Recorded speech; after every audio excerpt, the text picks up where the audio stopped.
Chairperson of the Gauteng Legislature's Portfolio Committee on Community Safety, Dr. Bandile Masuku, has called for the harshest possible sentences to be imposed should both Eldorado Park parents be found guilty of the murder, rape and abuse of their 4-year-old daughter. Masuku's sentiment comes as the community of Eldorado Park prepares to bury the little girl today. The 4-year-old died from her injuries as a result of being physically and sexually assaulted, allegedly by her father, who now faces multiple charges including murder, rape, assault and child abuse. Her mother, who initially opened a case, is also facing charges of murder and failing to report sexual offences against her child. Now, both parents appeared in the Protea Magistrates Court yesterday, where they abandoned their bail applications. The Democratic Alliance has raised concern over the delays in finalising the terms of reference for the Parliamentary Ad Hoc Committee. The committee is looking into allegations raised by KwaZulu-Natal Provincial Police Commissioner Nhlanhla Mkhwanazi.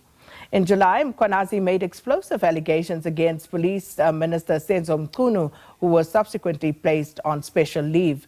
Mkhwanazi accused Mchunu of interference in policing, shutting down the Political Killings Task Team and colluding with organised crime syndicates. A DA national spokesperson, Karabo Khao says that Mkhwanazi's allegations are serious, and the longer Parliament delays, the more justice is denied to victims of crime and state capture.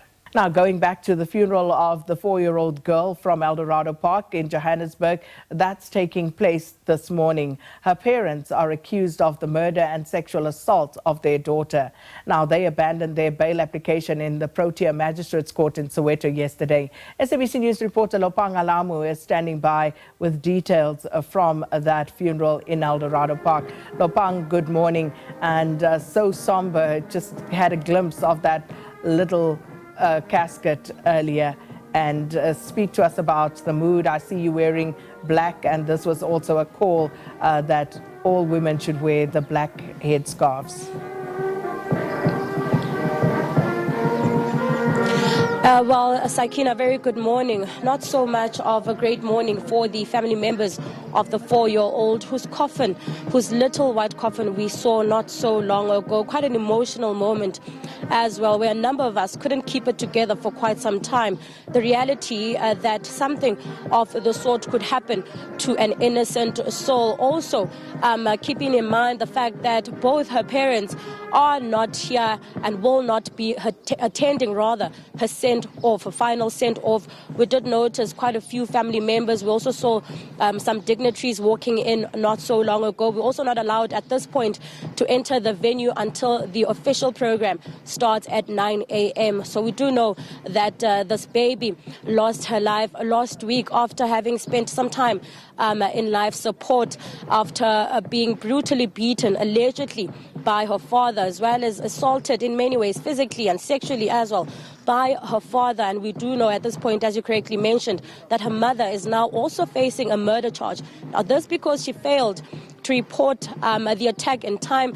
And we also do know, as you mentioned again, the fact that the mother had initially opened a case in another attack, but later withdrew those charges. So those are just some of the issues that have been brought into question once more.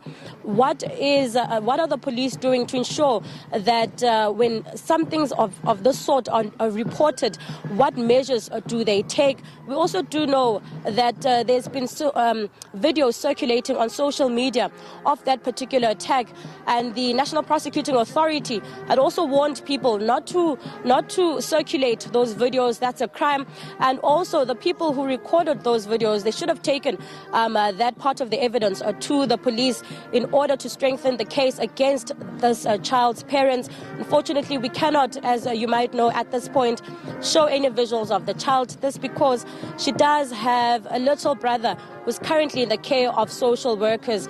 So at this point, the official funeral is yet to start.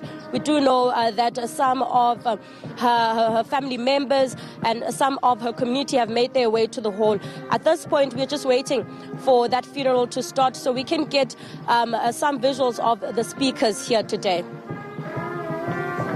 Well, thanks so much, Lopang Alamu. Very somber occasion out in Eldorado Park for the funeral of the 4-year-old little girl.